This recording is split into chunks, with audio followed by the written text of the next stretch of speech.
ტრამპის ადმინისტრაციამ ისლამურ რესპუბლიკას ერთი კვირა მისცა ხამენეის დაკრძალვისთვის.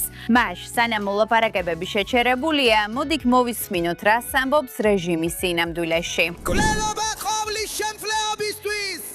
მარამიგო. ჰასიკე კოშიმამე მადად. რატომ არ კლავთ? ეს ჩვენი სიცხვილეა. თუ კლეს, ტერორისტ კლეს, არ მოუკლავთ. შენ სისხლზე უფიცალ, ტერორისტ მკვლელობა ჩვენს კისერზეა. კიური ძალის წყალობით, ვარამინი ჩვენი 15 კაცის აჯანყების წამოწყებია. და მის მამაც ქალებმა გადაწყვიტეს, ინშალლა, დააწესონ ჯილდო იმ ადამიანისთვის, ვინც ტრამპს ან ნეთანიაჰუს მოკლავს. ეს ჯილდო, თქვათ, ვარამინის კაცებისა და ქალებისგან 100 კილოგრამი ოქრო იქნება. 100 კილოგრამი ოქრო. Იშალა, მალე მოვიდეს ეს ამბავი. ირანის ხალხისთვის, რომ ტრამპი ან ნეთანიაჰუ მოკლა. მოისმინეთ. 100 კილოგრამი ოქრო ყველასთვის, ვინც ნეთანიაჰუს ან ტრამპს მოკლავს.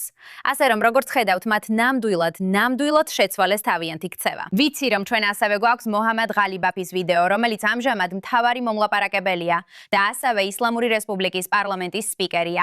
მას ეს ჰქონდა სათქმელი იმ ეგრეთ წოდებული დათმობებზე, რომელსაც ისლამური რესპუბლიკა აკეთებს. ჩვენი იმამის სისხლის აღება და ყუდსის გათავისუფლებაა მიზანი. ჩვენ არავითარ შემთხვევაში არ მივცემთ ცდომას იმ ობიექტებზე, რომლებიც დაბომბილია და დაზიანებულია. ეს კანონით დაუშვებელია. ჩვენ ღირსეულად ვიმუშავეთ, ღმერთს ვფიცავ, ეს ამერიკის მარცხის მტკიცებულება. ამერიკის დამარცხების მტკიცებულება.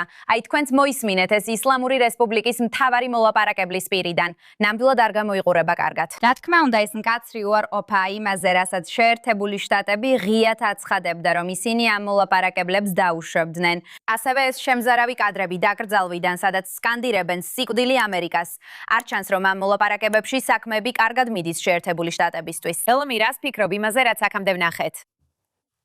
ბოდიში. ეხა ყველაფერში რაც აზრიანია, იმედი დაუკარგე.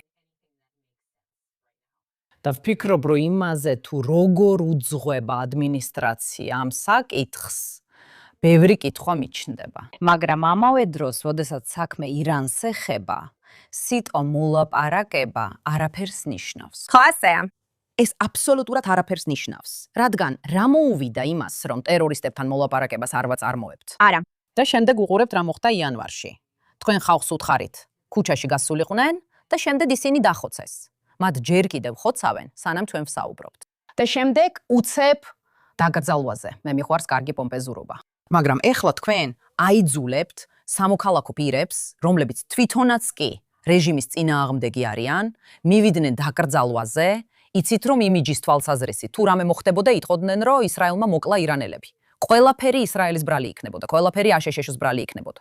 ასე რომ იმიჯის თვალსაზრისით ეს საოცარი იყო. რაც მე ძალიან უმეწონებოდა და ამას არ დავმალავ, ის იქნებოდა რომ უბრალოდ დაკრძალვა ბირთვული იარაღით გაინადგურებინათ. მაგრამ ეს მხოლოდ ჩემი შეხედულებაა. ეს არასასიამოვნოა, არ ვიცი ლუგზე. მაგრამ მე წინააღმდეგი არ ვიქნებოდი მიზან მიმართული საჰაერო დარტყმებისაც. ყოველ შემთხვევაში ზოგიერთი მათგანი მაინც კონკრეტულად. ყოველ შემთხვევაში მიზან მიმართული, იმიტომ რომ რასაც არ უნდა გააკეთო, მაინც დაგადანაშაულებენ. და ამ ეტაპზე ყველაფერზე მაინც ჩვენ დაგვადანაშაულებენ. ესე რომ თუ ყველა აპირებთ მოსვლას, ვგულისხმობ, ცოტა უფრო ღრმა ან ცოტა მეტი წყალი რო ყოფილიყო, კარგი იქნებოდა. ხო, არ ვიქნებოდი წინააღმდეგი იმ ხალხისთვის, ვინც ვნახეთ კიდევ ერთი პეიჯერის ინციდენტი მომხდარიყო. ვიცი, ასევე იყო კადრები, სადაც ჰუთები ჩამოვიდნენ ამ სამბლოვიარო პროცესზე. ისინი მოვიდნენ და სკანდირებდნენ. სიკვდილი ამერიკას. გულისხმობ ამ მრავალდღიანი დაკრძალვის თემა, რომელიც უბრალოდ ემთხვევა ამერიკის 250 წლის იუბილეს. არის სიკვდილი ამერიკას. ნუ მისცემთ უფლებას ვინმეს მოგატყუოთ. გულისხმობ მათ ეს განზრახ გააკეთეს. ამაში ეჭვი არ არის. ისინი სიმბოლიზმს ნამდვილად დიდ მნიშვნელობას ანიჭებენ. ამერიკელები და დასავლეთი კი ამბობენ, რომ ამას რეალური მნიშვნელობა არ აქვს, რომ ისინი იმას არ გულისხმობენ, რასაც ამბობენ. იცით, სიკვდილი ისრაელს, სიკვდილი ამერიკას. ჩვენ მოვკლავთ ტრამპს. 100 კილოგრამი ოქრო, იცით, ნეთანიაჰუს თავზე. ეს უბრალოდ ხუმრობა არ არის. ეს უბრალოდ რიტორიკა არ არის. ისინი ამას წამში გააკეთებდნენ. და მგონია, რომ ჩვენ ჯერ კიდევ გვაკლია დასავლეთში ისეთი ადამიანები, ვინც გაიგებს, რომ ისინი ამას სერიოზულად ამბობენ, ხომ ასეა? ეს მათი დამოუკიდებლობის დეკლარაციაა თუ გნებავთ. ისინი იმას გულისხმობენ, რასაც ამბობენ. და ჩვენ უნდა დაუჯეროთ, რასაც ამბობენ. სამწუხაროდ, ჩვენ ასევე ვხედავთ ბევრ ლიდერს დასავლეთში, სხვადასხვა მიზეზების გამო, რაზეც მოგვიანებით ვისაუბრებთ. დარწმუნებული ვარ, შეერთებული შტატების პრეზიდენტი ამცირებს ყველა ამ მოწოდებას ძალადობისკენ, ამ აშკარა, როგორც იცით, მოწოდებებს მისი მკვლელობისკენ.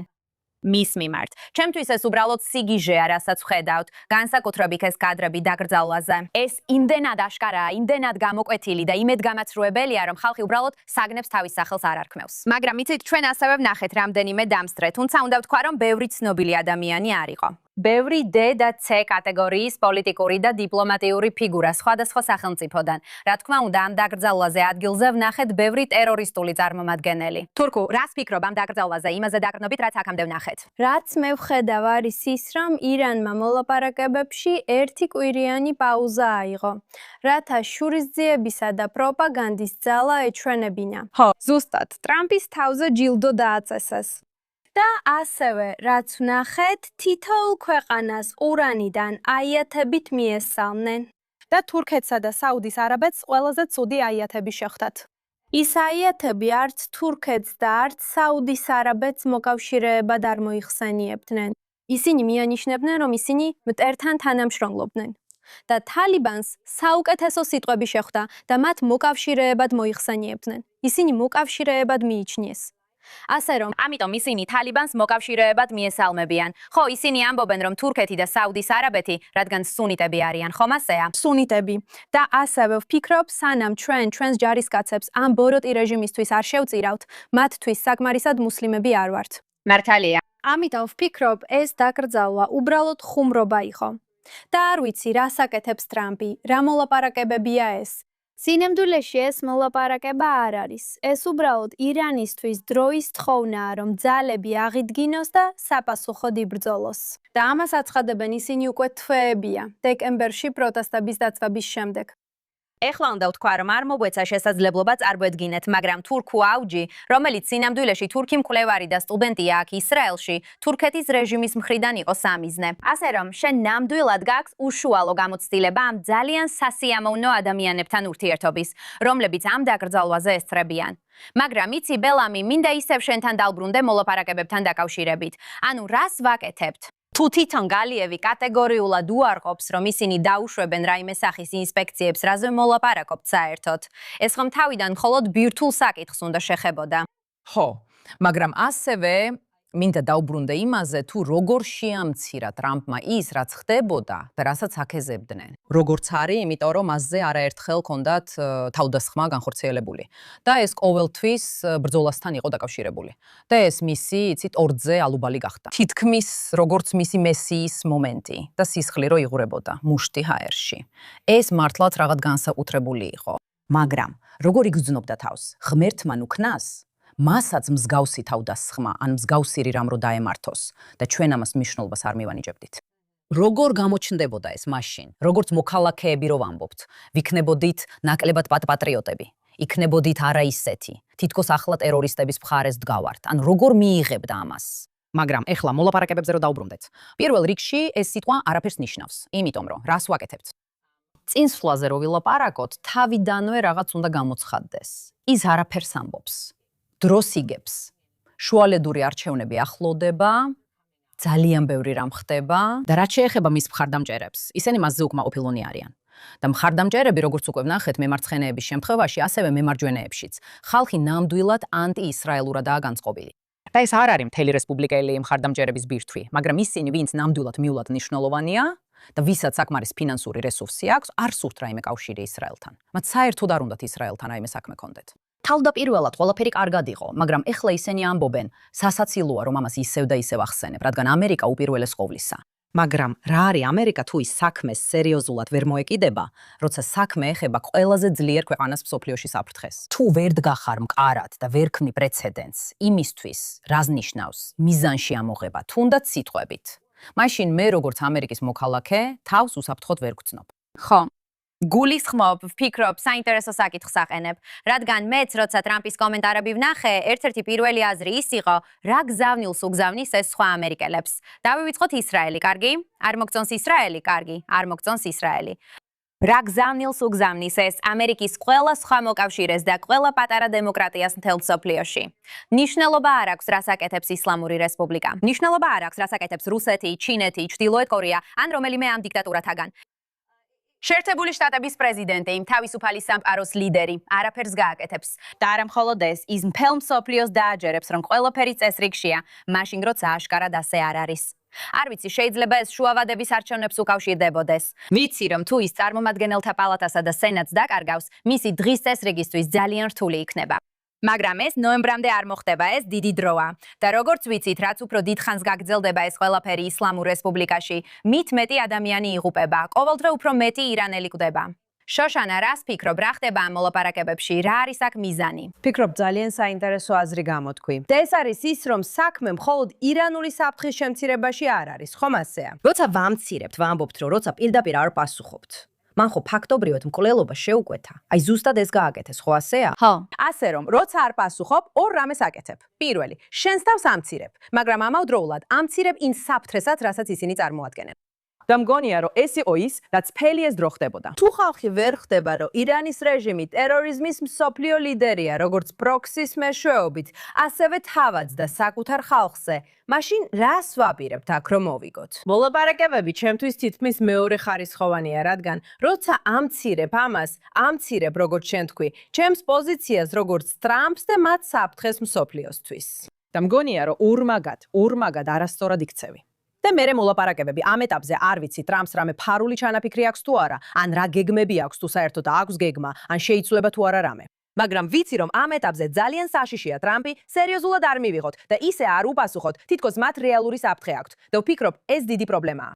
ხო, როგორც ვიცით, უკვე რამდენიმე დარღვევა იყო ისლამური რესპუბლიკის მხრიდან. და ხედავთ ამგვარ პასუხზე. იცით, ისლამური რესპუბლიკა აფეთქებს გემს და შემდეგ შეერთებული შტატები ბომბავს რეჟიმის რომელიმე პატარა ობიექტს. და იცით, შემდეგ გრესმის, რომ ეს იყო პროპორციული პასუხი. რატომ არის ასეთი აკვიატება პროპორციულობაზე? არა იმ გაგებით, რასაც ეს საერთაშორისო სამართლის მიხედვით ნიშნავს, არამედ იმ გაგებით, რომ თითქოს მტრის დამარცხება შეუძლებელია. არ მინდა ასე ვიფიქრო, მაგრამ მახსენდება ის ფრაგმენტი სერიალიდან დასავლეთის ფრთა. მტრებთან პროპორციულობა არ გინდა. გინდა მტერი დაამარცხო. და თითქოს ეს ვეღარ შეგვიძლია. თითქოს ძალიან ბევრი დაპირისპირებაა იმაზე, რაც თითქოს ელემენტარული უნდა იყოს. თურგუთ რას ფიქრობ მოლაპარაკებებზე? ფიქრობ, იცი, მოლაპარაკებებს აღარ ვადევნებ თვალს, იმიტომ რომ ყველამ ვიცით, როგორ დასრულდება ეს ყველაფერი. თავიდანვე ომამდეაც კი ვიცოდით, რომ ეს უაზრობა იყო. და ირანი უბრალოდ არ აპირებს შეასრულოს რომელიმე შეთანხმება, რომელსაც ხელს მოაწერს. და ეს არის ის, რასაც ისინი აცხადებენ თავიანთ სახელმწიფო ტელევიზიაში, საერთაშორისო ტელევიზიაშიც. ასე რომ, არ ვიცი რატომ და როგორ ენდობა ტრამპი მათ და აგრძელებს ამის დაშვებას. ვფიქრობ ვნახავთ. მაგრამ მგონია ვიცი რას ვნახავთ. ეს აუცილებლად დროის გაწელვის ტაქტიკაა. ანუ არ ვიცი, სხვა რა. შესაძლებელია. ეხლა მსოფლიო ჩემპიონატის თამაშები. ეხლა მთელი ამერიკის შეერთებულ შტატებში გადის. ხო. ადამიანებს ეს ძალიან აინტერესებთ. უყურებენ მას. ყველა ამბობს, მოიცადე, მართალი ხარ, ამას ვერ შევძლებ. სოფლიო ჩემპიონატიდან არაფერი მინახავს. ასე რომ, ქალების უმცირესობაში ხარ, რადგან ძალიან ბევრი ადამიანი ეკრანებს არის მიჯაჭვული. ჩემი შვილები ამბობენ, მაროკო და კანადა თამაშობენ. მე ვამბობ, მერე რა, ეს ძალიან სასაცილოა. ვის აინტერესებს, მაგრამ ეხლა მთელი მსოფლიოს ყურადღება ფეხბურთზეა და რა თქმა უნდა, ტეილორის ქორწილზე. დიახ, რა თქმა უნდა, როგორ შეგვეძლო დაგვიცხებოდა მანჰეტენის გადაკეთვა. სხვათა შორის, მე ტეილორის ფანი ვარ. მეც უბრალოდ აღნიშნავ. მაგრამ მინდა აღნიშნო, რომ შენ საინტერესო რამე თქვი იმაზე, თუ როგორ აჩვენებს ტრამპი არასწორად რეჟიმის რეალურ სახეს. მე ამას გაზლაიკინგს დავარქმევდი. და ეს ნამდვილად ისაა, რასაც მან საკმაოდ ხშირად აკეთებდა კიდევ ერთ ქვეყანასთან მიმართებაში, რომელზეც დღეს მინდა ვისაუბრო. და ეს არის თურქეთი, რომელიც შეიძლება დარჩეს ან არ დარჩეს, ეს ჯერ კიდევ გასარკვევია, მაგრამ სულ უფრო და უფრო ჩანს, რომ ისინი იქნებიან შემდეგი დიდი დაპირისპირება, შემდეგი მთავარი მტერი, სულ მცირე იმით, როგორც ერდოღანი დიქტატორი საუბრობს. თურქურას ფიქრობ ამაზე. ვიცი, რომ ტრამპმა თითქოს გამონახა ყველა ეს საბაბი თურქეთისთვის გამანადგურებელი თვითმფრინავების გაყიდვაზე, რისი თავიდან აცილებაც ადრე ცდილობდნენ. ეს ძალიან შემაშფოთებელია. ხედავთ, რომ კონგრესის ბევრი წევრი, როგორც მარჯვნიდან, ისე მარცხნიდან, სკეპტიკურად უყურებს ამას. ეს კარგი რეჟიმი არ არის. რას ფიქრობ ამ სიტუაციაზე? ასევე ტრამპი არ წყვეტს ერდოღანის ქებას თავის ყველა გამოსვლაში. და უცნაური არა? რატომ? და ვფიქრობ ერდოღანიც ახარებს მას. მათ შორის რაღაც შეთანხმებებია. ასევე როგორც იცით, თურქეთი გამოირჩეოდა ირანთან ომის დროს. ვფიქრობ, თურქეთმა ყველაფერი გააკეთა, რასაც ტრამპი სთხოვდა, მიუხედავად იმისა, რომ ერდოღანი სხვას ამბობს. და ვფიქრობ, რასაც თურქი ოფიციალური პირებისგან ვხედავთ, უფრო მეტად თურქეთის პროპაგანდაა ამ ეტაპზე, რადგან ისინი თურქეთს ნამდვილად არადემოკრატიულ ქვეყნად აქცევენ. და ჩვენ ხვდებით ნამდვილად მესამე სამყაროს ახლო აღმოსავლეთის ქვეყანა, სიტყვის თავისუფლებისა და დემოკრატიის თვალსაზრისით. და ვფიქრობ, მათ უფრო აინტერესებთ თავიანთი პროპაგანდის გავრცელება მსოფლიოში, რადგან მათ ნახეს, რომ ეს დაეხმარა ირანს, ირანის რეჟიმს, რადგან მათ ნახეს, რომ მიუხედავად იმისა, რომ კლავდნენ საკუთარ ხალხს, არ ღვევდნენ ყველა სახის ადამიანის უფლებებს თავიანთ ხალხზე, მხოლოდ იმიტომ, რომ ისინი ისრაელის წინააღმდეგ იყვნენ. მათ მიიღეს მხარდაჭერა დასავლელი მემარცხენეებისგან. და ვფიქრობ, ესეც ისაა, რასაც ისინი ეძებენ. და ჩვენ ვხედავთ TRT World-დან კიდევ ერთი მემკვიდრეობა, ზოგჯერ ჯეინ კრუგერიც. ისინი ცდილობენ თურქეთი წარმოაჩინონ როგორც ერთადერთი მორალური ქვეყანა, რომელიც გამოირჩევა. და ეს სახელმწიფო ტელევიზია. ესენი სახელმწიფო დაფინანსებული ტელევიზიებია, ზუსტად. ზუსტად, როცა ვუყურებ TRT-ს თურქულ ენაზე, თითქოს ირანის რეჟიმის ტელევიზიას ვუყურებ. ეს არის ის პროპაგანდა, რასაც ისინი აკეთებენ. და ვფიქრობ, თურქეთს აქვს ამერიკისა და ნატოს ერთად აღებული 24-ზე მეტი ობიექტი და ბაზა. აბა რას ვაკეთებთ? ვისი მხარე ვართ? და ეს რა საგარეო პოლიტიკაა? ვფიქრობ, თურქმა ჟურნალისტებმა სწორედ ეს უნდა ჰკითხონ კითხვების დასმისას. ჩვენ საგარეო საქმეთა მინისტრს უნდა დაუსვან კითხვები ჩვენი საგარეო პოლიტიკის შესახებ. ვისი მხარე ვართ? რას ვაკეთებთ? და ვფიქრობ, ახლა ეს უბრალოდ პროპაგანდა და დღევანდელი რეჟიმის გაправებაა. იცით, თქვენ ახსენეთ საგარეო საქმეთა მინისტრი, რა ქვია მას? ჰაკან ფიდანი, თურქეთის საგარეო საქმეთა მინისტრი, რომელმაც საკმაოდ საკამათო განცხადებები გააკეთა. ჩვენ გვაქვს ჩანაწერი, მოდით ვნახოთ. ისრაელი თურქეთის პრობლემა არ არის მხოლოდ ბატონ პრეზიდენტის საკითხი არ არის. მხოლოდ ბატონი პრეზიდენტი არ ამბობს, რომ ეს არასწორია. ამას თავისი სახელი ქვია. ეს ორიგინალ გერმანულზე უკეთესია, ხომ იცით? ვიცი, ხომ ასეა, ჟღერს. It's better than the original German, you know. ზუსტად აპლიკაციას გავს. ზუსტად სხვის მსგავსად. ისინი არიან პრობლემა. მთელი კაცობრიობა უნდა ჩაერთოს ამ პრობლემის გადასაჭრელად. გულისხმობ ძალიან აშკარაა, საითაც მიდის ეს რიტორიკა. ასევე ვფიქრობ, სასაცილოა, რომ ვიღაცა თურქეთის წარმომადგენელი ამტკიცებს, თითქოს თურქეთმა უფრო მეტი გააკეთა, ვიდრე რომელიმე სხვა ქვეყანამ, ისრაელის წინააღმდეგაც კი. როგორც კი, ისინი მაინც ცდილობენ ორივე მხარეს ეთამაშონ, ხო? ხო, აშკარად გულისხმობ, ეს ნამდვილი ნაცისტური რიტორიკაა. არ ფიქრობ, რომ მართალია. თითქოს თურქეთი საერთოდ არ ჩარეულა ომში. არის ცნობები, რომ ერდოღანი პირდაპირ JD Vance შეხვდა და უთხრა: "ხომ იცი, ჩაშალე ეს ყველაფერი." იყო ცნობები მცდელობაზე, რომ ქურთები შემოეყვანათ, შეიარაღებინათ და აჯანყებაში ჩაერთოთ. და ისინი, ხო იცი, თურქეთი უბრალოდ კატეგორიულად იყო წინააღმდეგი. არ გააკეთოთ ეს. მართალია თუ არა, არ ვიცი. მაგრამ სადაც კვამლია, იქ ცეცხლიც არის და რაღაც მაინც უნდა ყოფილიყო. არ ფიქრობ, რომ ის საერთოდ ჩუმად იყო. არა, ასე არ მგონია. არა, არ იყო ჩუმად, მაგრამ მგონია, რომ გულისხმობდი, რომ ის არ უჭერდა მხარს ისლამურ რესპუბლიკას. ანუ არაფერი გააკეთეს, რადგან რომ გააკეთებინათ, გააკეთებდნენ, ხო? ან სუმცირე, ეს იყო შიში, რომ გააკეთებდნენ, მგონია. ასე რომ გაგვიმართლა, რომ მხოლოდ ხელი შევშალეს. ალბათ. ხო. მე ვფიქრობ, რომ ყველაზე გონივრული იქნება, თუ კვიპროსელები სწორ ადამიანებთან გაერთიანდებიან, რათა შეძლონ თავიანთი ქვეყნის ჩრდილოეთ ნაწილის დეკოლონიზაცია, რომელსაც თურქები მართავენ. მისი ოკუპაცია ძალიან ძლიერ და მძლავრ მესიჯს გაუგზავნის იმ ხალხს, ვისთანაც სურთ ერთმაგიდასთან დასხდომა, ვინც გლობალური ტერორისტებია. დიახ. გულისხმობ ჩვენ კიდევ ერთხელ გამოვიწვეთ თურქეთის რეჟიმის რისხვა, როდესაც აღვიარეთ სომეხთა გენოციდის საშინელება. ღმერთმა დაგვიფაროს, რომ აღვიაროთ მასობრივი მკვლელობა, რომელიც დაახლოებით 100 წლის წინ მოხდა, უკვე 100 წელზე მეტი გავიდა.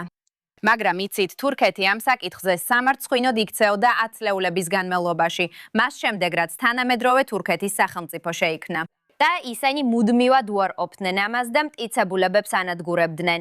მაგრამ ამაზე თურქეთის რეჟიმისგან განსაკუთრებული აგრესიული რეაქცია არ გვინახავს. ყოველ ჯერზე, როცა ეს რომელიმე ქვეყანასთან ხდება, ისინი იფიცებიან, რომ ურთიერთობებს გაწყვეტენ და სერიოზული შედეგები მოყვება სომეხთა გენოციდის აღიარებას.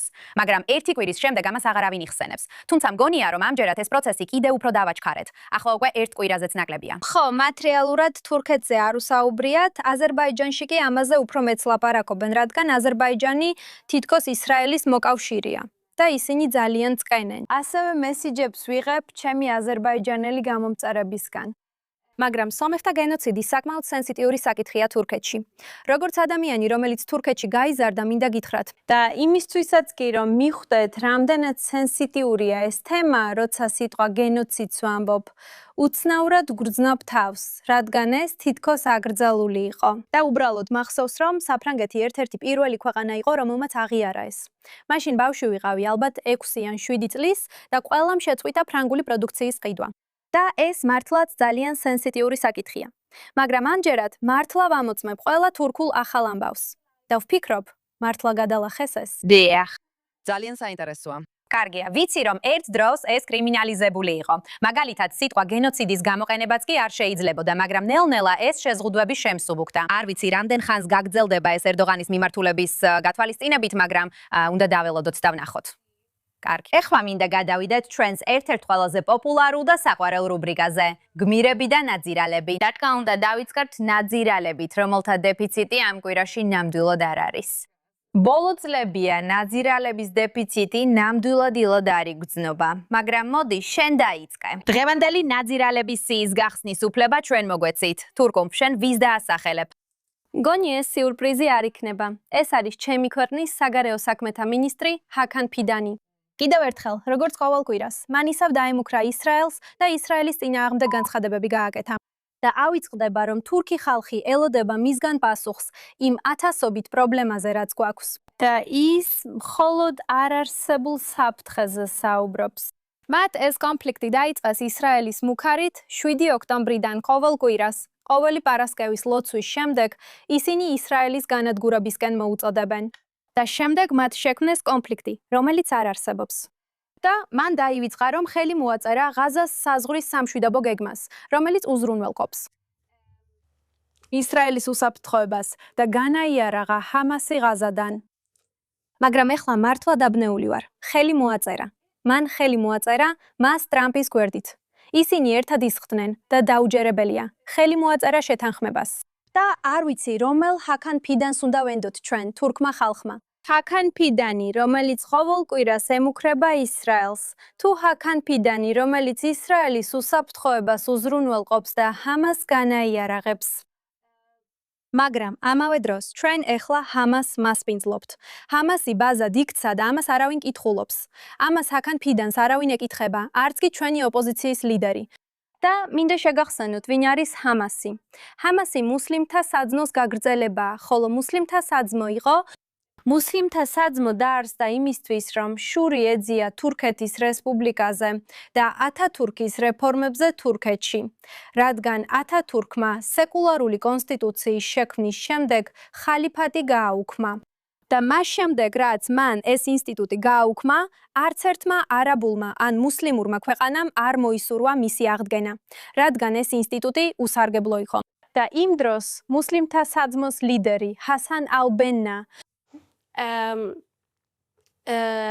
შექმნა მუსლიმთა საძმო, რათა შური ეძია სეკულარულ თურქეთის რესპუბლიკაზე და დღეს ისინი თურქეთს თავიანთ ბაზად იყენებენ და შურს იძიებენ.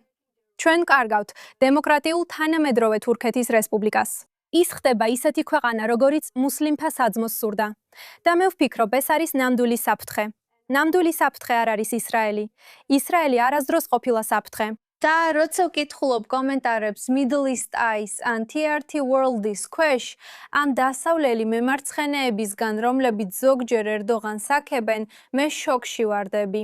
მისი ყველა ოპონენტი ამჟამად ციხეშია. ჰაო, ვიფიქრე, კარგი. და იმიტომ, რომ ისე წინააღმდეგება, იმიტომ, რომ ის სხვა ქვეყნის სუვერენიტეტს ემუქრება, ახლა უნდა ვაქოთ. ასევე მგონი თქვენც დაგემუქრნენ. დიახ. დამავიწყდა მე თქვა. ეხლა ეს უბრალოდ ძალიან ბუნებრივია. თქვენზე დიდი მოთხოვნა. რის გამო შეგექმნათ პრობლემები? პრეზიდენტ რეჯეფ თაიფ ერდოღანის არაერთ გზის შეურაცხყოფისთვის. კარგი, კოლოკოლოვი. დიახ, კარგად გააკეთეთ, დააკეთეთ. დაში. ეს საკმაოდ დიდი მიღწევაა, დიახ. ვაუ. კარგი, შანა, ვინ არის შენი ამ კვირის ნაძირალა? კარგი. ერთი ქვეყნიდან მეორეში, რომელიც ინგრევა. ამ კვირაში დემოკრატიულ პარტიას ვაკრიტიკებ, რადგან ამ პარტიაში უკვე მისაღები გახდა საუბარი იმაზე, რომ ებრაელობა პრობლემაა. CNN-ის დისკუსიის დროს დემოკრატიული საპრეზიდენტო კანდიდატების შესახებ ეთმა პანელისტმა თქვა, რომ სენატორი ჯონ ოსოფი შეიძლება. ის დემოკრატი იყოს, ვინც შეძლებს ბალანსის დაცვას, რადგან მიუხედავად იმისა, რომ ებრაელია, ის ძალიან კრიტიკულია ისრაელის მთავრობის მიმართ. და კიდევ ერთმა პანელისტმა, ალექს მიქელსონმა თქვა, როგორც ებრაელმა, ზოგი ადამიანი უფრო მეტად ებრაელად აღიქმება, ვიდრე სხვები. და ჯონ ოსოფი შეიძლება ისე ებრაელად არ აღიქმებოდეს, როგორც ჯოშ შაპირო. მაგრამ რაც შეეხება ებრაულ საკითხს, რადგან მოკლედ დავასრულოთ. კი, ვაპირებდი მეთქვა, რომ ის ებრაელია. შეიძლება ის იყოს დემოკრატი, რომელსაც შეუძლია ეს ბალანსი დაიცვას. რადგან მიუხედავად იმისა, რომ ის ებრაელია, ის ძალიან კრიტიკულია ისრაელის მთავრობის მიმართ, ძალიან კრიტიკულია ბენიამინ ნეთანიაჰუს მიმართ. მას ამ საკითხში სანდოობა აქვს. ასე რომ შესაძლებელია ვფიქრობ, რომ მას შეუძლია დაიკავოს ადგილი დემოკრატიული პარტიის ორ უკიდურესობას შორის. კითხეთ სკოტ ვაინერს, როგორ გამოსდის ეს მას. დიახ, როგორც ებრაელი, ზოგი ადამიანი უფრო ებრაულად აღიქმება, ვიდრე სხვები და ჯონ ოსოფი შეიძლება არ აღიქმებოდეს ისეთივე ებრაულად, როგორც ჯოშ შაპირო, რასაც არ უნდა ნიშნავდეს ეს. რა ჯანდაბა ხდება აქ? ის ამ კაცზე ცოტა ნაკლებად ებრაელია, ასე რომ შეიძლება დემოკრატიულად აირჩიონ. სერიოზულად? ჩვენ არ საუბრობთ ვიღაცის პოლიტიკაზე, შეხედულებებზე ან პროგრამაზე. უბრალოდ იმაზე, აქვს თუ არა მას საკმარისად დიდი ან პატარა ცხვირი, რომ ებრაელად არ ჩაითვალოს და აირჩიონ. შეგიძლიათ წარმოიდგინოთ, რომ ეს სხვა უმცირესობაზე თქვათ. ვინმე იტყოდა, რომ მუსლიმი კანდიდატი ნაკლებად მუსლიმი უნდა იყოს, ან შავი კანდიდატი ნაკლებად შავი. გაჩნდა ვინმე, ვინც გაბედა და თქვა, რომ ელონმა მოიხსნა ჰიჯაბი, ან თლეიბმა უარი თქვას თაქვას თავის პალესტინურ ფესვებზე. პირიქით, ამ დემოკრატ კონგრესმენებს დაუსჯელოდ შეუძლიათ ისრაელი აპარტეიდად მოიხსენიონ და უარი თქვან ჰამასის ტერორის მკაფიო დაგმობაზე. ეს მათთვის მისაღებია. და არც ერთი სერიოზული პოლიტიკური ანალიტიკოსი არ ამბობს, რომ მუსლიმებმა როგორც ჯგუფმა უნდა დამალონ თავიანთი რელიგიური იდენტობა, რათა არჩევადი გახდნენ. მხოლოდ ებრაელებს მოეთხოვებათ დაამტკიცონ, რომ ისინი სწორი ებრაელები არიან. ირონიულად, დემოკრატიულ პარტიას, რომელსაც თითქმის 100 წელია უმცირესობაში მყოფი ებრაელების მხარდაჭერა აქვს, 1968 წლიდან დაახლოებით 71%-მა ებრაელმა ამერიკელმა დემოკრატიული პარტიის საპრეზიდენტო კანდიდატებს მისცა ხმა. მაგრამ ეხლა რატომღაც ებრაელობა ამ პარტიაში ნაკლად ითვლება. ეს კი ამერიკა სერიოზული საფრთხის ნიშანია. და ვინც ისტორია იცის, რომ რაც ებრაელებით იწყება, არასდროს მთავრდება მხოლოდ ებრაელებით. ამერიკა, შენი საზოგადოება შენს თვალწინ იშლება. თავისუფალ საზოგადოებაში გამოსავალი არ არის ის, რომ ებრაელები ნაკლებად იყვნენ ებრაელებები.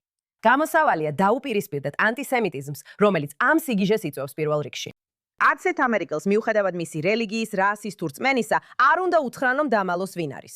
რომელიც არ უნდა იყოს თქვენი პოლიტიკური შეხედულება გთხოვთ, ეს აღიგიქვათ როგორც გამაფრთხილებელი სიგნალი, რაც არის კიდეც. თუ გსურთ ამერიკის გადარჩენა, ამ სიძულვილს უნდა მივხედოთ. ბევრი საქმე გაქვთ გასაკეთებელი. ერიკა, შენ პრობლემაში ხარ, გოგო. ხო.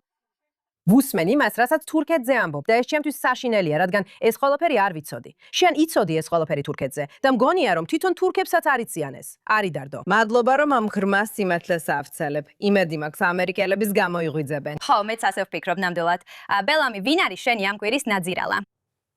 SAPS, სამხრეთ აფრიკის მაუწყებლობის კორპორაცია, იმიტომ რომ ამ კვირაში როცა ქსენოფობიური თავდასხმები ხდებოდა, ყველა უცხოელს მისცეს ვადა 30 ივნისამდე ორთვიანი გაფრთხილებით, რომ ქვეყანა დაეტოვებინათ. როცა სამხრეთ აფრიკაში ცხოვრობდი, ის წელი როცა წავედი 2008 წელი, როცა ქსენოფობიური თავდასხმები იმ დონემდე გაიზარდა, რომ საშიში გახდა და ეს საერთოდ არ გაშუქებულა მედიაში, რადგან შინაგანადაც კი არ იუწყებოდნენ.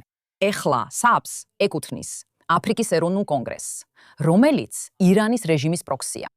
ასე რომ ვინც ამას ვერ აერთებს, გაგიკვირდებათ, რადგან ამ ეტაპზე ეს ყველაფერი ფაქტობრივად ალ-ჯაზირასავით იმართება. ეხლა უკვე სხვა გამოცემებიც ამბობენ, რომ ეს მარში, რომელიც ამ მოქალაქეებმა მოაწყვეს, ძირითადად იმისთვის იყო, რომ ხალხი საკუთარი სახლებიდან გაელინჩათ. მათაც კი, ვინც სამხრეთ აფრიკის მოქალაქეები არიან და უბრალოდ ნატურალიზებულები არიან, უთხრეს, რომ გაეცალონ, თორე კუბოებში გააცილებენ. ესეთი მუქარის პირობებში უნდა გავარკვიოთ, როგორ არის ისრაელი დამნაშავე, რადგან ეხლა ყველაფერი ისრაელის ბრალია. რაც ამაზე გამაბრაზა იყო ის, რომ ყველასგან მხოლოდ შერჩევითი აღშფოთება მოდიოდა. ხალხი ამბობდა, მაგრამ ჩვენ არაფერი ვიცით ამაზე. და მე ვთქვი, ზუსტად. მაგრამ როცა მე ან ჩემნაირი ადამიანები ვამბობთ, რომ უნდა დააკვირდეთ და მოусმინოთ, რადგან ეს ჩვენვე დაგვიბრუნდება და გვადგენს. ნახეთ რა ხდება ახლა. ისრაელია დამნაშავე. რა შუაში ვართ ჩვენ ქსენოფობიურ თავდასხმებთან ქვეყანაში, რომელსაც უკვე ვძუვართ, გვიწოდებს აპარტეიდის სახელმწიფოს, მაგრამ ისინი კი სიხარულით ხვდებიან წითელ ხალიჩაზე და ყველა სხვა უცხოელს ეუბნებიან, რომ დატოვონ მათი ქვეყანა, რადგან იქ მათი ადგილი არ არის. ეს სიგიჟეა. და თითქოს ვიღაცამ პირდაპირ მითხრა ეს. და მან მომწერა კიდეც მსგავსი შეტყობინებები და ყოველთვის ებრაელი ხალხია, ვინც იცავს საკუთარ მუშაკებს, იმიტომ რომ ისინი ოჯახივით არიან, მისი მებაღე მის სახლში იყო. მას მის სახლში მოუწია მისთვის ყველაფრის მოწყობა. თავისი ძიძა დედამისის სახლში გაუშვა, რადგან მათთვის უსაფრთხო არ იყო დაბრუნება იქ, სადაც ცხოვრობენ, ყოველი შემთხვევისთვის. შვილს მოუწია მამასთან შეტყობინების გაგზავნა, რომელიც მისი მებაღეა, რომ სადაც არ უნდა იყო დარწმუნდი, რომ იქ დარჩები. უბრალოდ ვამოწმებდი, უსაფრთხოდ ხარ თუ არა, მათ 2 ადამიანი მოკლეს. SABC-ს არც კი უცდია ტაუნშიპში შესვლა, რადგან რაც არ უნდა იცოდეს, ან არ იცოდეს, ვინმემ გარეთ არავის სჭირდება ამის ცოდნა. ხალხი მართლა დაიღუპა, მაგრამ ამას არ გააშუქებენ. მარფო ტრაგედია, რაც სამხრეთ აფრიკაში მოხდა, მისი კონსტიტუციის მიხედვით ეს ქვეყანა ერთ-ერთი საუკეთესო თავისუფლების მოყვარე და დამცველი ქვეყანა უნდა იყოს. და უბრალოდ ასეა, რომ კომუნისტურმა ANC-მ ქვეყანა მიწასთან გაასწორა, მსხვერპლის როლში ყოფნასა და უმსახურებელი პრივილეგიების მოლოდინზე ააგო ყველაფერი, სხვების ჩაგვრაზე, ნაცვლად იმისა, რომ რაიმე პროდუქტიული შეექმნა. მართლა ძალიან გულდასაწყვეტია ამის ყურება. სამხრეთ აფრიკაში იმდენი დაკარგული პოტენციალია. და აბსოლუტურად მართალი ხარ. მათ ძალიან მჭიდრო კავშირები აქვთ ისლამურ რესპუბლიკასთან, არა მხოლოდ ამ მიმართულებით, არამედ მთავრობის დონეზეც. ასევე ვხედავთ, რომ ირანს ელი თანამშრომლობს ATN-თან, რომელიც სამხრეთ აფრიკის ერთ-ერთი მთავარი MTN-ის პროვაიდერია. მათ, როგორც მახსოვს, ეკუთვნით უმცირესობის წილი, 59% ირანის ერთ-ერთ მთავარ ინტერნეტ პროვაიდერში, რომელიც ყველაზე დიდხანს იყო გათიშული. და არ ყოფილა პასუხი, არც განცხადება, საერთოდ არაფერი MTN-ისგან, არც ერთი კომენტარი. ასე რომ ისინი ამაში ჩართულები არიან, მათაც ხელი ურევიათ ირანში მიმდინარე ამ ყველაფერში. ეს ძალიან იმედგაცრუებელი სურათია სანახავად. ეხლა კი დავასრულებთ ამ ნაძირალებს ჩემი კვირის ნაძირალით. და იცით, გასულ ხუთშაბათს ჩვენ ავნიშნეთ 1000 დღე 7 ოქტომბრის მასაკრიდან. მართლა სუვერენულ ისრაელის სახელმწიფოში შეჯრა იმ ღაზას საზღვრიდან. და 251 ადამიანის გატაცება, 1200-ზე მეტი ადამიანის მასაკრი მხოლოდ იმ დღეს. საშინელი დღე იყო ყველა ებრაელი ხალხისთვის და დაიწყო ანტისემიტიზმის ტალღა, რომელსაც დღემდე ვებრძვით, რაც მართლაც უპრეცედენტოა იმ დროიდან, სუმცირე ჰოლოკოსტის დროიდან, 1930-იანი წლებიდან. და მგონია, რომ სწორედ ამ მდგომარეობაში ვართ დღესაც. და უნდა ვთქვა, რომ პირველად გასულ ხუთშაბათს ვუყურე 7 ოქტომბრის კადრებს, რომლებსაც განზრახ ცდილობდი თავიდან ამერიდებინა. იმიტომ რომ ძალიან რთულია და ემოციურად დამღლელია ამ მასალის ყურება და ნახვა, მიუხედავად იმისა, რომ ეს ყველაფერი უკვე ნანახი მაქვს. რეალურ დროში ვნახე. და რა თქმა უნდა, ამის შესახებ სიახლეებში ვაკეთებდი რეპორტაჟებს. მაგრამ ამის მიუხედავად ამ დღეს ყველაზე მეტად ის არ მაფორიაქებდა, რომ ისევ ვუყურებდი იმ კადრებს, რაც უკვე ნანახი გვაქვს. სინამდვილეში ეს იყო რეაქცია, რომელიც პალესტინური მხრიდან და თავისუფალი პალესტინინის მხარდამჭერებისგან ვიხილეთ. რადგან მათ გამოიყენეს ეს დღე, ის 1000 დღე, რაც გასულია ისრაელში შეჭრიდან 7 ოქტომბერს, იმის სათქმელად, რომ პალესტინელების გენოციდი 1000 დღის წინ დაიწყო. მინდა აღნიშნო ყველასთვის, ვინც უყურებს, რომ ისრაელმა 7 ოქტომბრის მოვლენებზე პასუხი მხოლოდ 27 ოქტომბერს გასცა. არ ყოფილა სახმელეთო ოპერაცია, ღაზას შიგნით არაფერი მომხდარა. 7 ოქტომბერს, 6 ოქტომბერს, 5 ოქტომბერს ან 4 ოქტომბერს ღაზაში აბსოლუტურად არც ერთი ისრაელი არ იმყოფებოდა. გარდა იმათისა, ვინც იმ დროს მძევლად ხავდათ და რამდენიმე მათგანი ჯერ კიდევ დიდი გატაცებების ტალღამდე ხავდათ.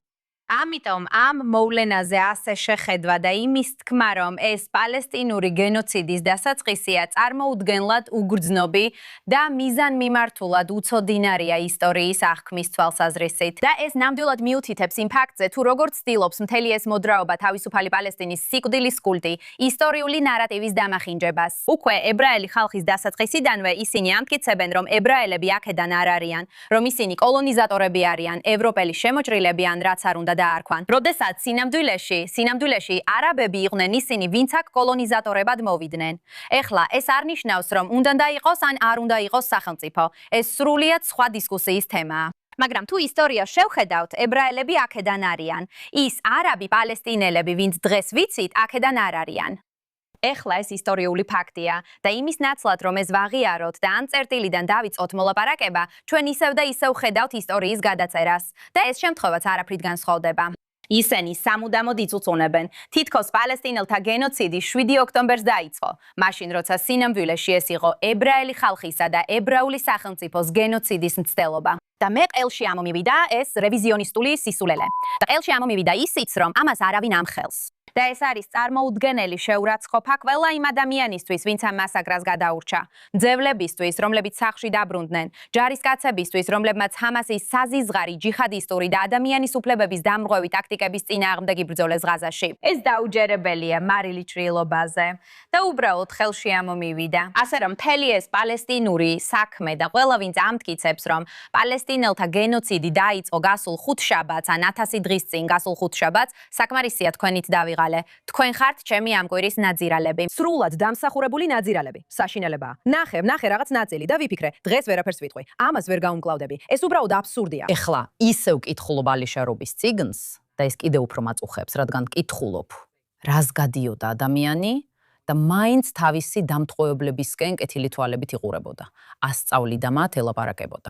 და აი ამას იტყვი შენი ლამაზი ადგილიდან, სადღაც სანტა-ბარბარაში, იმიტომ რომ ხო იცი ხალხის გათავისუფლებაა მთავარი. იან არის გენოციდი. ვერ ვიტან ხალხს, მართლა ვერ ვიტან. ეს სასაცილოა. არ ვიცი, როგორ შეგიძლიათ უყუროთ 7 ოქტომბრის კადრებს, როგორ ყავდათ ათასობით პალესტინელი ღაზელი ქუჩაში, რკინის ჯოხებით და წკეპლებით სცემდნენ ჩვენს მძევლებს პიკაპის უკანა ნაწილში. ვინ შეიძლება უყუროს ამას და თქვას, ხო, ისინი არიან მსხვერპლები. ბრა? ეს უბრალოდ გონებას ცდება. ეს სიმართლის გადაბრუნებაა. ეს გადაბრუნებაა. ტრეისი და ისინი ამას იციან. ეს იმდენად აშკარაა და მაინც აგრძელებენ ამას. ხო, ეს სიგიჟეა. მაგრამ როგორც ყოველთვის გვინდა დადებით ნოტაზე დავასრულოთ. არ ვიცი, ბელამი, გინდა შენ დაიწყო შენი კვირის გმირით. ჩემი გმირი გმირებია, მაგრამ თავარი ადამიანი, ვისაც მინდა გავამახვილო ყურადღება, არის იუვალ რაფაელი, რომელმაც შარშან ისრაელი წარმოადგინა ევროვიზიაზე. მაგრამ ის მე მაკაბიადას თამაშებზე ვიყავი. ყველას, ვინც მაკაბიადას თამაშებისთვის ისრაელში ჩამოვიდა, მადლობა. სტადიონი სიხარულით იყო სავსე, როცა მშობლებს ვუყურებდი. რა არის მაკაბიადას თამაშები?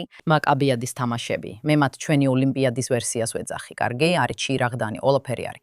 მაგრამ რო ხედავ, ყველა ეს ქვეყანა მოდის მთელი მსოფლიოდან, რო იასპარეზონ სპორტულ ღონისძიებებში. და იმ დროს, როცა მე ესე ძალიან მეშინოდა, რომ ახალგაზრდებს და ბავშვებს უწევდათ დაემალათ თავიანთი იუდეველობა, და რომ ვუყურებდი მათ, ისეთ ქვეყნებს, როგორიცაა არგენტინა, ბრაზილია, ზიმბაბვე, როგორ ამაყად შედიოდნენ სტადიონზე, თავიანთი დროშით, იყურებოდნენ ყველა მიმართულებით, ყვიროდნენ და ამბობდნენ, ამ ისრაელ ჩაი, ამან უბრალოდ ჟუანტელი მომგვარა, მაგრამ როცა იუვალ რაფაელმა იმღერა Rise Up, მან იმღერა Andra Day's Rise Up. და ეს ძალიან ნელა დაიწყო, მაგრამ მისი კულმინაცია, მაშინაც კი, როცა ფოიერვერკები აფეთქდა, ტირილი დავიწყე. გონი ორჯერ ვიტირე საჯაროდ. კარგი? სიგნალს ვაყენებ, როდის შევწყვიტო ტირილი. და ამას მარტო ვაკეთებ. მაგრამ უბრალოდ აუქვითინდი, რადგან ისეთი სიამაყე ვიგრძენი, რომ ისრაელში ვიჯექი, გარშემო ადამიანები მეხვივნენ, რომლებმაც ისრაელში ჩამოსვლა აირჩიეს. უნდოდათ აქ ყოფნა, იმით რომ ისინი ამაყობენ თავიანთი ებრაელობით, მაგრამ ამას ისრაელში აკეთებენ მაშინ, როცა დანარჩენი მსოფლიო ნამდვილად გძულს. რეალურად ასეა. ეს უბრალოდ არამოწონება არ არის. ისინი გძულს. მაგრამ ეს არაფერია, რადგან იმ სტადიონზე არავინ ლაპარაკობდა პოლიტიკაზე ან სხვა რამზე. ეს იყო ის, რასაც მე ებრაული სიხარული LSD-ზე უწოდებდი. ეს დაუჯერებელი იყო და დიდი ხანია ეს ღია დამაკე არ ყოფილვარ. მაგრამ უბრალოდ უხურო ყველას ღიმილს და იგრძნო ეს მომენტი, როცა თითქოს მიწაზედ გახარ, განსაკუთრებით 7 ოქტომბრის შემდეგ, ეს მართლაც არ ვიტყოდი, რომ რთული იყო, მაგრამ ეს ისეთი უცნაური დროა, როცა ყოველდილით იღვიძებ და საკუთარ თავს ეკითხები, იცი რა? ჩვენ ისე ვაქვართ, ისე უნდა გავაგრძელოთ, ისე უნდა ვიბრძოლოთ წინსვლისთვის. და მან ისეთი ამაღლებული სიმღერა იმღერა. და ამ სიტყვებს ძალიან დიდი მნიშვნელობა აქვს იმის შემდეგ, რაც გამოვიარეთ და რასაც ჯერ კიდევ ვებძვით. იცი რა, სპორტი მომწონს. თუ რამე სხვა არა, სიამოვნებით წავიდოდი და ბეისბოლის თამაშს უყურებდი ან რამე მსგავს, შემატყობინე. იქ ვიქნები, მიუხედავად იმისა, რომ საერთოდ არ ვიცი რა ხდება. ერთხელ მაინც ვიფიქრე, სპორტულ თამაშს უყურებ მეთქი. ამინ, თითქოს დამარწმუნა. მადლობა მას, მადლობა მაკაბის ორგანიზატორებსაც და მადლობა იმ ქვეყნებს, რომლებიც არ შეშინდნენ და არ გააუქმეს. ვიცი, რომ სამხრეთ აფრიკას თავისი დელეგატის მონაწილეობა მოუწია გაეუქმებინა. მხოლოდ 3 ადამიანი იყო, მაგრამ მთავარი დელეგაცია, რაც მათთვისაც ძალიან მნიშვნელოვანი და ძლიერი რამ შეიძლებოდა ყოფილიყო, მათ მართლაც გამორჩეული და ჯადოსნური მომენტი დაკარგეს. ვაუ, ეს მხოლოდ თქვენ არ ხართ, რაფაელით განსაკუთრებულია. ისიც ნოვას გადარჩენილია, რომელმაც გადარჩენა შეძლო პირდაპირ მკვდარი სხეულების ქვეშ დამალვით, იმ სიკვდილის თავშესაფარში, როგორც მას ეძახიან. საშინელი სცენებია, ერთხელ მასთან ინტერვიუ ჩავწერე და ჩვენთვის როგორც ინტერვიუერისთვის ძალიან რთული იყო. ვფიქრობდი, როგორ არის ასე მშვიდად ეხლა, მაგრამ ის მართლად გამორჩეულია. ვაუ, მისი ძალა, თავდაჭერილობა და სიმამაცე უბრალოდ გასაოცარია. დიახ, ნამდვილად. შოშანა, ვინ არის შენი კვირის გმირი? კარგი, ჩემი გმირი ცოტა მძიმე იქნება ქალებო, ბოდიშს გიხდით, მაგრამ გონია რომ უნდა დამოვიყენო ჩემი პლატფორმა, რათა ამ საკითხზე ყურადღება გავამახვილო. ჩემი გმირები არიან ნიგერიელები, რომლებიც ხმამაღლა საუბრობენ თავიანთი ქრისტიანული თემების სახელით, რომლებსაც ხოცავენ და ჟლეტენ. ვიცი რომ ეს რთულია, მაგრამ ძალიან მინდა რომ ეს ჩემთან ერთად ნახოთ. ჩვენ გვაქვს მცირე ვიდეო მასალა იმის შესახებ, რაც ამჟამად ნიგერიაში ხდება. ეს არის თუ არ ცდები 15 მოოცველის დაბრუნება. ისინი, ვინც ეკლესიაში არ მოკლეს, გაიტაცეს და 67 დღის განმავლობაში ტყვეობაში ჰყავდათ. არსებობს სამების, ჯგუფური გაუპატიურებისა და შიმშილის შესახებ ცნობები. და დღეს დილით უყურებდი ამ ვიდეოს, სადაც ამ ქალებს ვერც კი შეუძლიათ საკუთარი ფეხით გამოვიდნენ მიკროავტობუსიდან. და მე ძალიან მძაფრად გრძნობ, რომ სოფლიოში იმდენი მღელვარება რის სხვა და ბრაზია ღაზას გენოციდის მიმართ. და მე არ ვფიქრობ, რომ რომელიმე ომი ან კონფლიქტი უნდა შევაფასოთ მსუბუქად. მაგრამ ეს ამჟამად ხდება აფრიკაში, შავკანიან ქრისტიანებთან და არავის აინტერესებს. და არიან ადამიანები, რომლებიც ტრამპის ყურადღებას სასოწარკვეთით ითხოვენ და ისრაელსა და ტრამპს შველას შესთხოვენ. ფიქრობ, ჯერ უნდა ვუყუროთ და მერე ცოტა ვისაუბროთ ამაზე.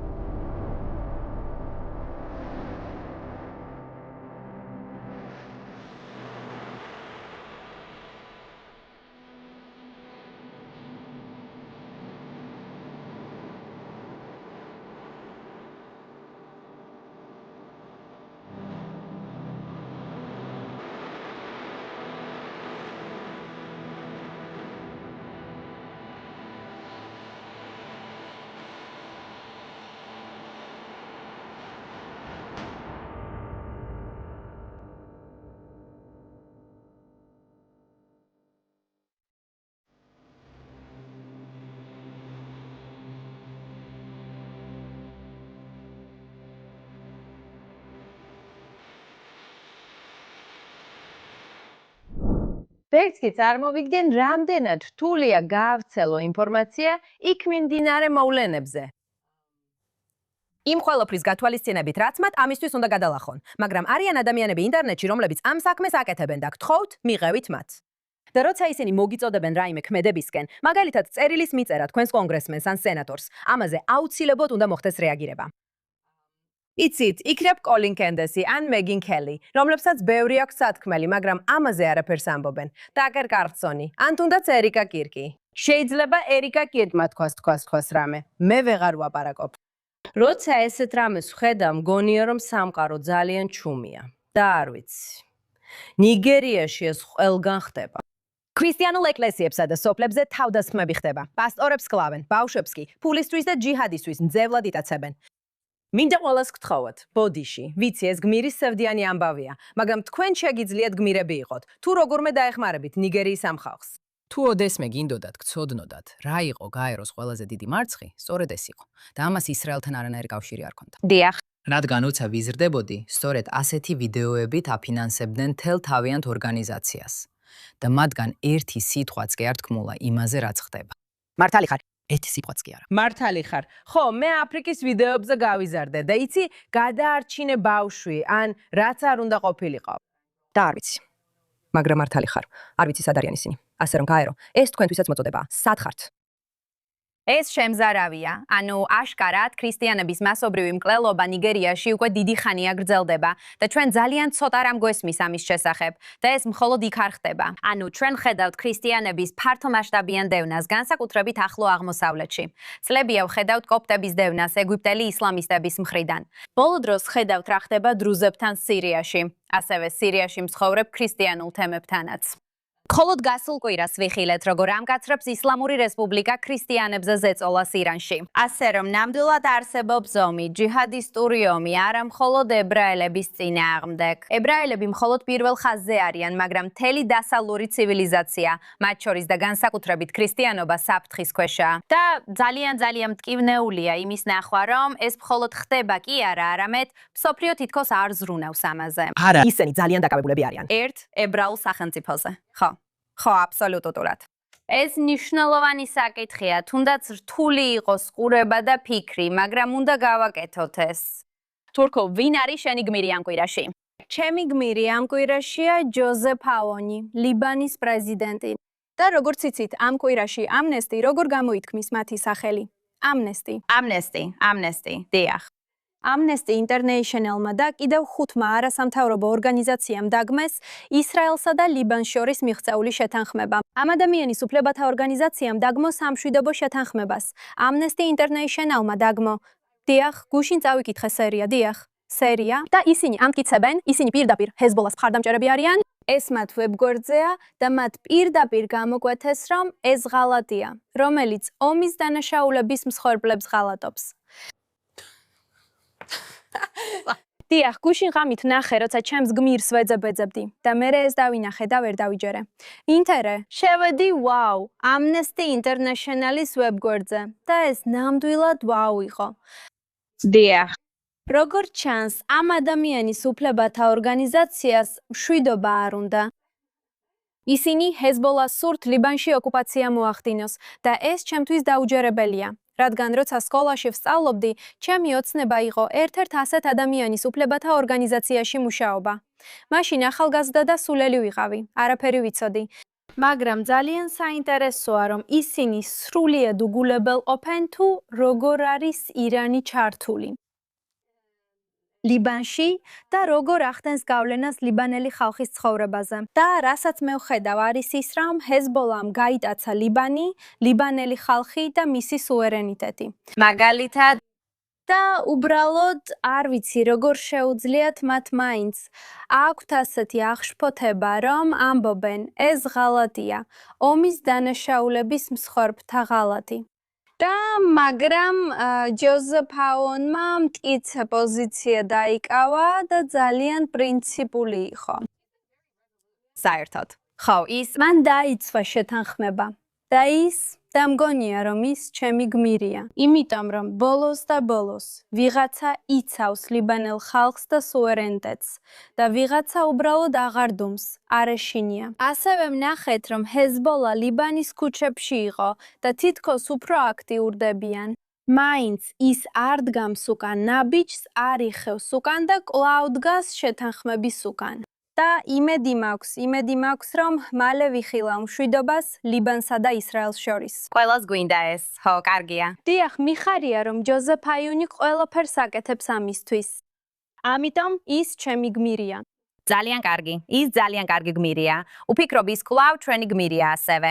რამდენჯერმე გვყავდა უკვე, მაგრამ დიახ, აბსოლუტურად. ანუ ის ძალიან მტკიცეა. იმედი მაქვს ასე დარჩება. ეს უკვე ადრე ლიბანთანაც გქონია, მაგრამ იცით, ვიმედოვნებთ საუკეთესოს ამ შემთხვევაში. ბოლოს, მაგრამ არანაკლებ მნიშვნელოვანია, ჩემი გმირი ამ კვირაში არის ახალი მის ისრაელი, დანიელ იაბლონსკა, რომელიც სინამდვილეში ჩემი ძვირფასი მეგობარია. მაგრამ ვიცი, რომ ეს რაღაცაა, რაც მგონი შაშანაც მოხდა, ის იყო პირველი ან მეორე ვიცემისის ტიტულის მფლობელი, პირველი ვიცემისი მეორე ადგილია, ხო? ასე რომ ის უკვე წლების განმავლობაში წარმოადგენს ისრაელს, არა მხოლოდ ამ სტატუსით, არამედ ბევრად ადრე, როგორც მრავალწლიანი აქტივისტი, რომელმაც უზარმაზარი საქმე გააკეთა, ამაყად წარმოადგენდა ებრაულ საზოგადოებას, ამაყად წარმოადგენდა ისრაელის სახელმწიფოს, მას შემდეგ რაც აქ გადმოვიდა. მან გააკეთა ალია. და ძალიან გამიხარდა ამ კვირაში, როცა გავიგე, რომ ის გახდა მის სამყაროს კონკურსის მონაწილე. ის შესანიშნავად გაართმევს თავს. ცხადია, ის ძალიან ლამაზია, მაგრამ ამასთან ერთად ის საოცარი ადამიანია, წარმოუდგენლად ნიჭიერი და ასევე ამხნევებს მის გარშემო მყოფებს. იყო დიდი გამაერთიანებელი ებრაული საზოგადოების და განსაკუთრებით პრო-ისრაელის საზოგადოების წევრებისთვის. მოგილოცავ, კოლჰაკავოდ, ჩვენ ძალიან ვამაყობთ, რომ შენ წარმოადგენ ჩვენს ქვეყანას. ჩვენ ვიცით, რომ შენ შესანიშნავად წარმოადგენ ისრაელის სახელმწიფოს და მთელ გლობალურ ებრაულ საზოგადოებას. ვერ ვიქნებოდი უფრო ბედნიერი, რომ გავიგე, დანიელ იაბლონსკა გახდა 2026-ის მის ისრაელი. ასე რომ ეს არის ჩემი კვირის გმირი, ის შესანიშნავია. უნდა გვყავდეს ის ერთ-ერთ დღეს აქ როგორც წამყვანი. მაგრამ ამით ამ კვირის გადაცემას ვასრულებთ. ამ კვირაში გვექნება სპეციალური ეპიზოდით დისტანციურად ფლერ ჰასან ნაჰუმთან ერთად, რომელიც ამჟამად შეერთებულ შტატებშია. ასე რომ დარჩით ჩვენთან და ნახავთ ამას კვირის ბოლოს. მანამდე კი მადლობა რომ უყურეთ JNS TV-ს.